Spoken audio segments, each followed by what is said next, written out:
This is a mock interview conducted by ForumIAS Academy at New Delhi. The interview panel includes eminent academicians, retired bureaucrats, and other luminaries. The objective of the program is to acquaint the candidate with the format and expectations of the personality test conducted by UPSC.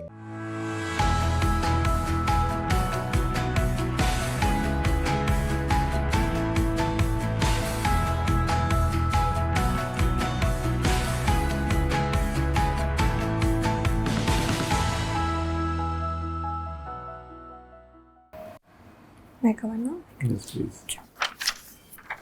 Good afternoon, ma'am. Good afternoon, sirs. Good afternoon. Please take seat. Thank you so much. So, Zeba, what is the meaning of your name, Zeba? Sir, it means beautiful, and Anam means blessing. So it becomes a beautiful blessing of God. So, why do you want to join CAPF? Sir, there are two reasons for me to join CAPF. The first is that I always wanted to join a uniform service, and this brings the prestige and the respect that it holds in the society. That was my first drive. And the second is, yes, it is also a career opportunity for me, which will provide me a financial stability in future. Okay. And why CSF is your first choice? Why not CRPF or BSF? Sir, actually, I enrolled into a coaching, parkour coaching last year. So parkour is one of the trainings that is given to the CISF Ninja Commandos. So that was my inspiration to join CISF. Okay. And what is the mandate of CRPF? So CRPF is basically a reserve force, and it's deployed in the Naxal affected areas and in disaster management and wherever it is required. But specifically, what is the mandate of CRPF? I'm not asking about its area of operation, but what is its mandate? Sir, the mandate I think is to protect the sovereignty of India against the against internal security threats. So yes, I think. Okay. Who is DG of CRPF? The current DG of CRPF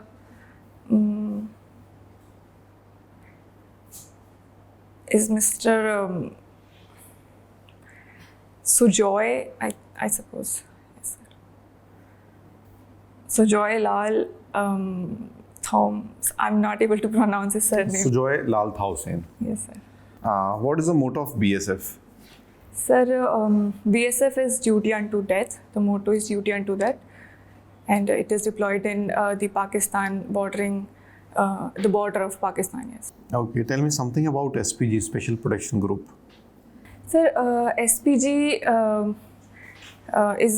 is also one of the CAPFs as stated by the Ministry of Home Affairs, and it is for protection of the VIPs. It is deployed for protection of VIPs. It contains CRPF and the CAPF forces alongside the NSG forces. So SPG provides security to how many VIPs? Sir, I'm sorry, I'm not aware. Okay. What is SDG, Special Duty Group?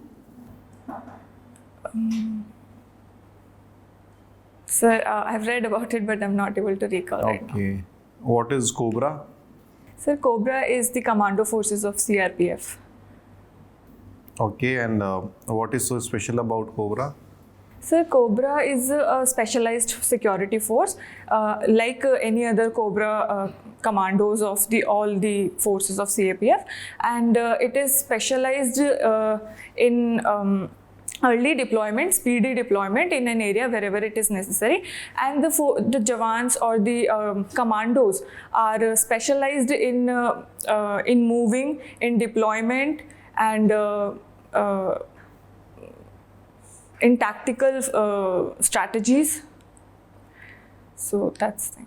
Okay, what is PDG? Parliament Duty Group? I'm sorry, sir, I'm not aware. Okay, what is NDRF? National Disaster Response Force, and it also has deployment of the CAPFs.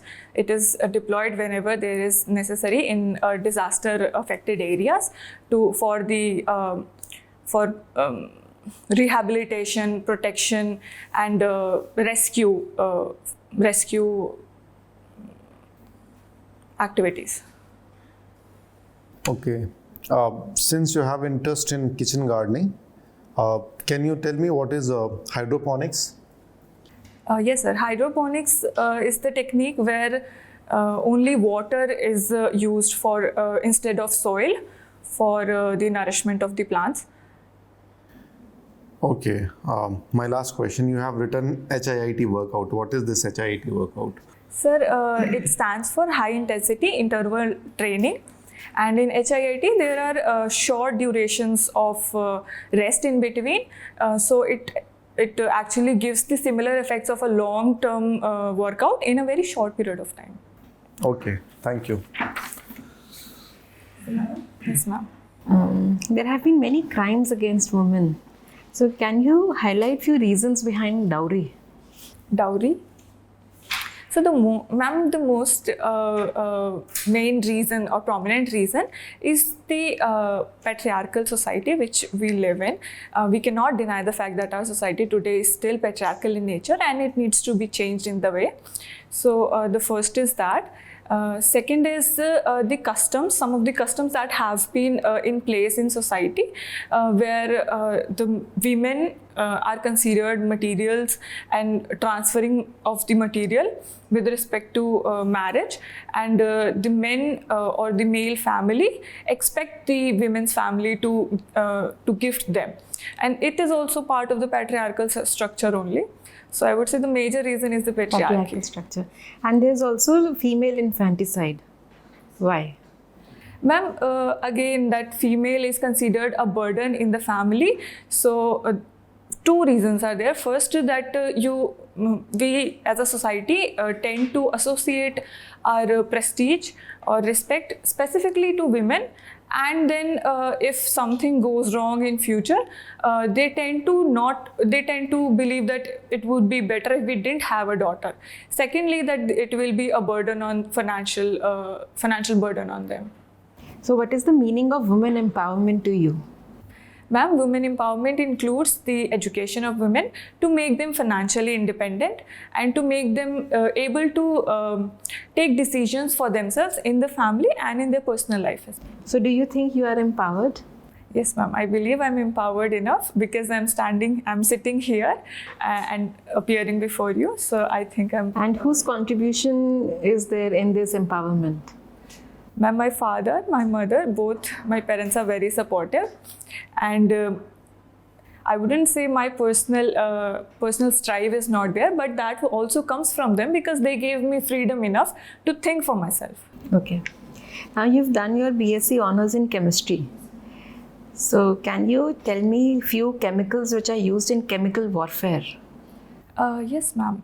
Chemical warfare, one of the biggest that we can think of is the nuclear weapons and the uranium, plutonium metals which are used in nuclear fission. Okay.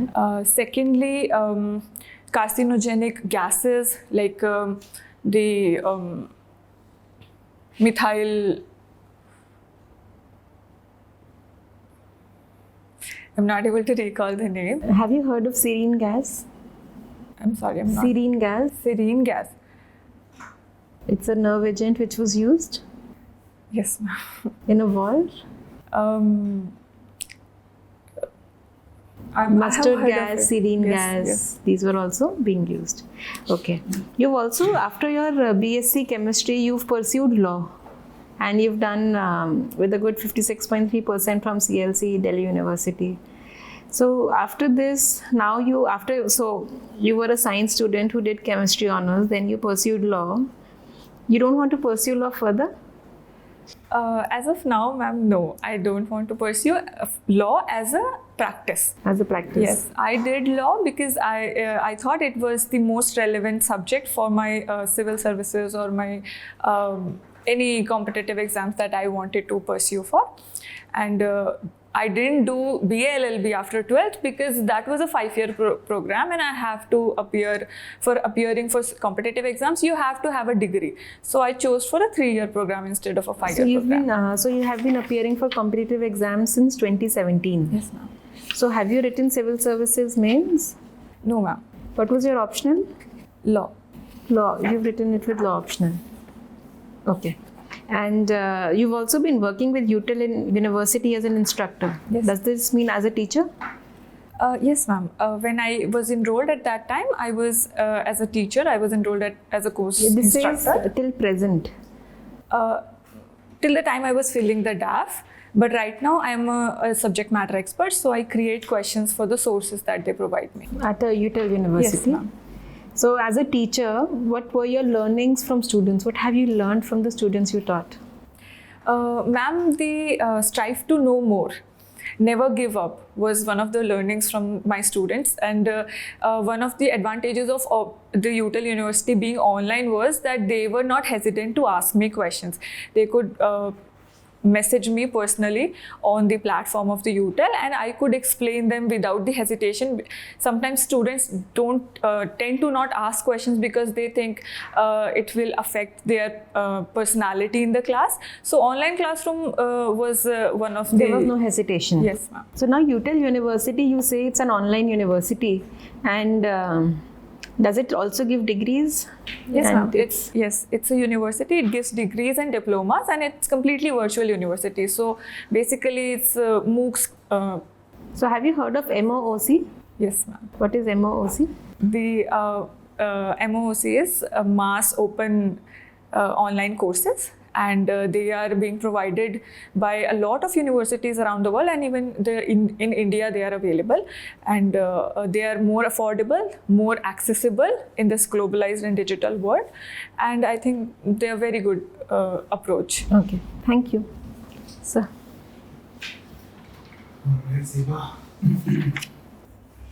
Till B.Sc, your subject, I mean, you were a science graduate. Then all of a sudden, why did you choose LLB? Sir, even after my 12th examination, I wanted to join BA LLB, but because I also wanted to appear for the competitive exams, I chose for a 3-year program, that was the chemistry honors, and decided then after the graduation, I will do the LLB, which will make it not a 5-year, but a 6-year program, but I will always have that scientific temper, which will come from a graduation of a science background. Okay, as far as the quality lawyers are concerned in India, most of the time there is a deficit of quality lawyers, and they are only confined to earning money, not focusing on the quality. In your opinion, what should be the changes in the course curriculum or in the change of BCI, not Bar Council of India, that will ensure to give more quality lawyers in India? Yes, sir, definitely. I believe that sometimes the quality of lawyers is deteriorated by the graduation programs which are given by a lot of universities without not even actually attending the classes. So that should be restricted and monitored by the government.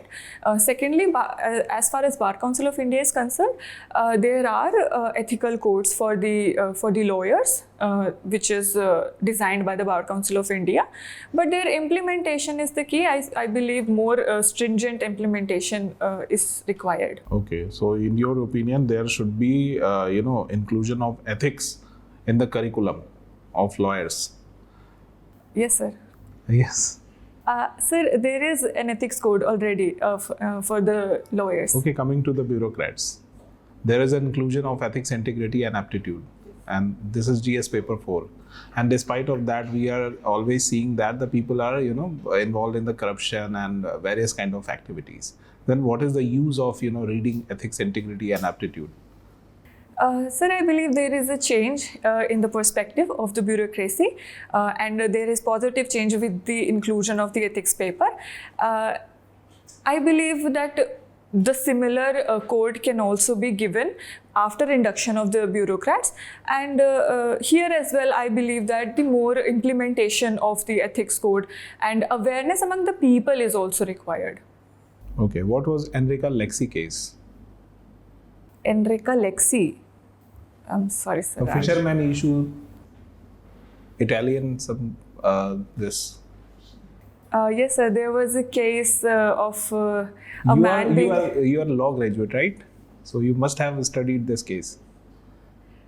So there was a case when an Italian ship was there, and they started firing on the boat where Indian boaters were there, and it was in the territorial region. The inland territorial waters of India. So India had the right to detain those the people of the Italic boat, but we lost the case on the international platform. So I believe that more argumentative and the fight for the rights of the people should be there. Okay, last question. What is Suez Canal Cluster? Yes, sir. So when recently the Prime Minister of India went for the Egypt trip tour, they signed a strategic partnership, and after that, Egypt has allowed India to start a cluster on the Suez Canal. Before India, China and Russia also have a cluster there. So it will be a very strategic move and very beneficial for us, because almost 2/3 of our petrol and a lot of trade of India passes through Suez Canal. So I think it is a very good step. Thank you. Thank you.